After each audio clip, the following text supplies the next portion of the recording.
mudei de cidade, nem de telefone, só escolhi ser feliz. É o mesmo endereço, o mesmo apartamento, em frente à igreja matriz. Por isso todo mundo passa, e quem nunca passou vai passar.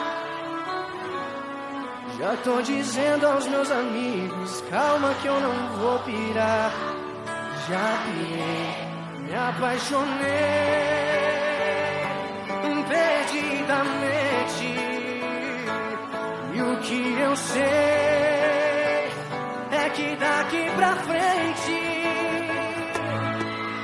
vai ser nossa cidade, nosso telefone, nosso endereço, nosso apartamento. Sabe aquela igreja? Tô aqui na frente, imaginando chuvas e arroz na gente.